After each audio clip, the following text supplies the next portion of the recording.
नमस्कार दोस्तों, स्वागत है एक बार फिर से मेरे YouTube चैनल पर। भगवान जो करता है अच्छे ही करता है।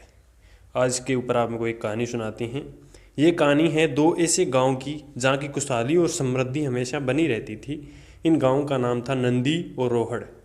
ये शहर से सटे दो ऐसे गांव थे जो सबसे ज़्यादा धनी और अमीर थे। लेकिन इन दोनों गाँव में कुछ विभिन्नताएँ थी।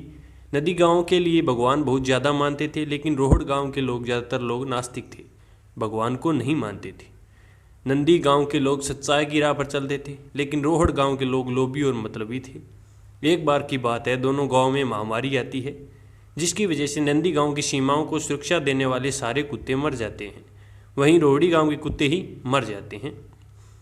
महामारी फैलते फैलते अन्य जानवरों तक पहुंचती है और नंदी गांव के सारे जानवर मर जाते हैं। वहीं रोहत गांव में इसका इतना ज़्यादा प्रभाव नहीं पड़ता है।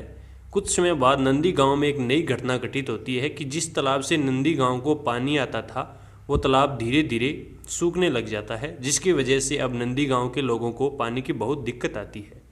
तालाब सूखने से सारे हरे भरे खेतों में सूखा पड़ने लग जाता है, सारे पेड़ पौधे मुरझाने लग जाते हैं। तब नंदी गांव के लोग निर्णय करते हैं कि अब जो रोहड़ गांव के लोगों से मदद मांगें, परंतु रोहड़ गांव के लोग लोभी और लालची होते हैं। उनके पास सब कुछ हो जाने के बावजूद भी नंदी गांव के लोगों की मदद नहीं करते हैं। अब नंदी गांव के लोग हर जगह से फंस चुके थे। उनके पास ना जानवर होते, ना खेतों में हरियाली और ना गाँव की सुरक्षा देने वाले कुत्ते।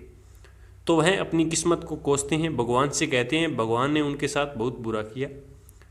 तो वो सभी भगवान के सहारे गांव से हट के मंदिर में रहना शुरू कर देते हैं। एक रात बहुत सारे चोर और डाकू नदी गांव में प्रवेश करते हैं। तो जब वे लुटेरे गांव में प्रवेश कर रहे होते हैं तो वे देखते हैं कि गांव की सीमा की सुरक्षा की कोई व्यवस्था ही नहीं है।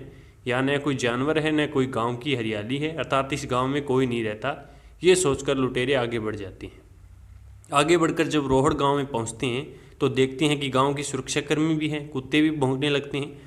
लुटेरे सारे कुत्ते और सुरक्षा कर्मियों को मार देते हैं और देखते ही गांव में हरियाली या जानवर, इंसान सब, तो सारे लुटेरे गांव में फैल जाते हैं। जब ये सब कुछ लूट लेते हैं तो सारे गांव को आग लगा देते हैं, सारे लोगों को मार देते हैं और भाग जाते हैं। अगली सुबह जब आसपास के गांव वालों को इसका पता चलता है कि रोहड़ गांव में अब कोई कुछ नहीं बचा, पूरा गांव शमशान बन चुका है, तो नंदी गांव में किसी को हानि तक नहीं पहुंची।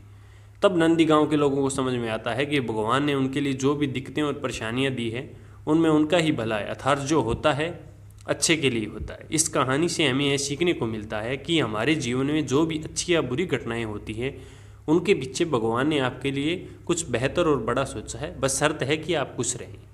धन्यवाद दोस्तों।